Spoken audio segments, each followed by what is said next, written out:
Okay, welcome back. After discussing just a little bit these principles of handling needs and in particular about sharing, we started brainstorming about one type of sharing that this is another need that we don't usually think of as parents, that of how to help share the airspace. That another thing that we need to share that kids don't realize and parents don't realize that we can set this up as a pattern is the talking. And so one parent was sharing about how one child is always dominating and talking over the other one, and that the other child does not get their turn.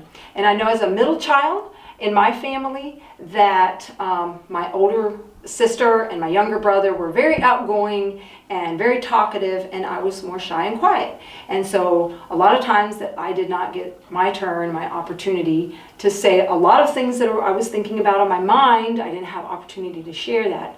And of course, you know, my parents didn't know that either. And so what I've learned is how to help children and teach them how to share talk time.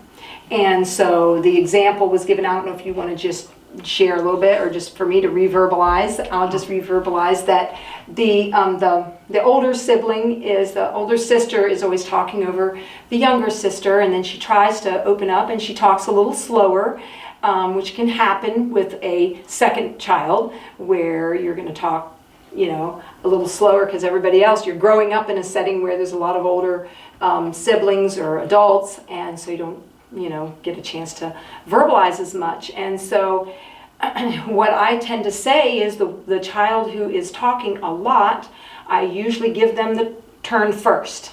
And I teach them that we are going to take turns. And I'll even say, you know how we learn how to share our toys?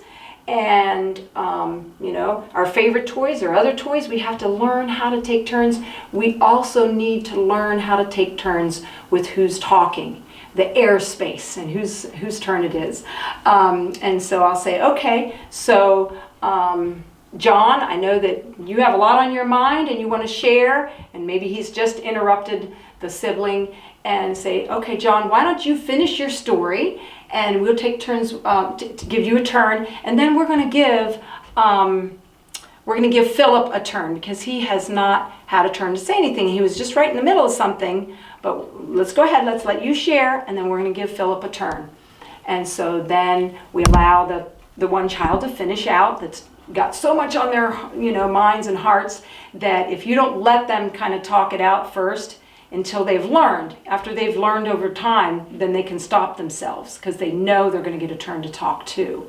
But in the beginning, I let that real talky one get it off their chest, and give them that warning, that transition that we've talked in other times. Give them time to transition to letting the other sibling have a turn. And so then they talk and talk and talk, and then I second witness their little story, what they said. Oh, okay, well that was a neat story, and I'm glad you shared that, and help them feel really heard and understood. And then I say, okay, now it's Philip's turn, so we're going to see what he has to say. And it trains them to want to listen. They're so used to talking all the time, they don't have listening skills. So everything needs to be taught, I've discovered. And as a teacher, that's instinctive for me. But as parents, we don't always teach every little thing we want them to do correctly. So we're going to teach them, oh, let's listen.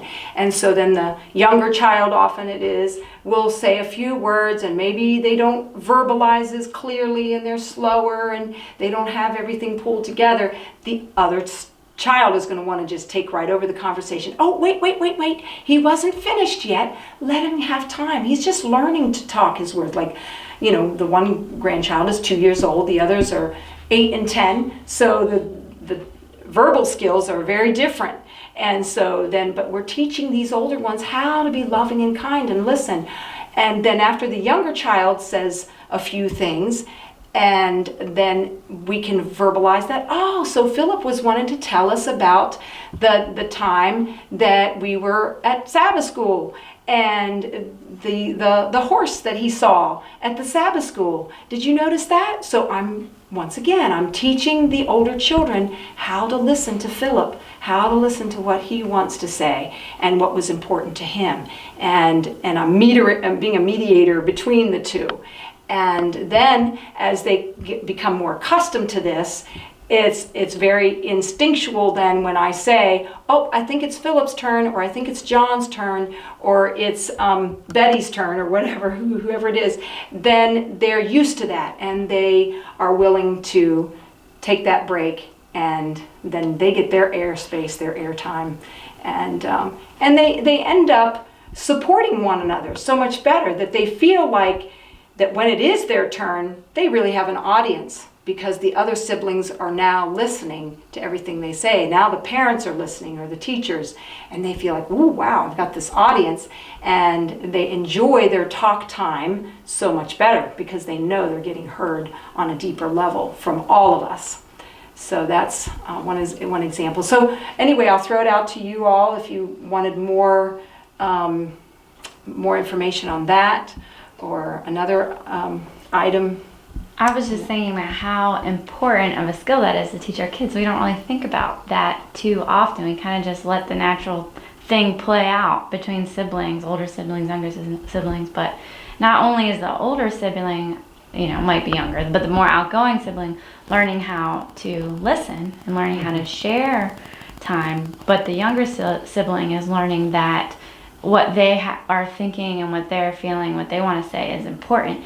And those are like life skills that they're going to use in high school and college, in their careers, in church and ministry. To learn how to listen and learn how to talk are like two of the main things you have to learn. So if you can like realize that that's something important to teach, that'd be like really awesome for your kids to learn. Right. Something I don't think about a whole lot. Yes, absolutely. And I find that it bonds the family together when we learn these more advanced speaking and listening skills, that it bonds us together in love, because we all feel heard and appreciated and valued on a deeper level than if we just let kids chitter chatter and all of us are just making noise and just things happening, and it's not allowing for as much quality time to really take place, even though we're all together. And this opens up those doors for a lot of needs to be met all in one situation.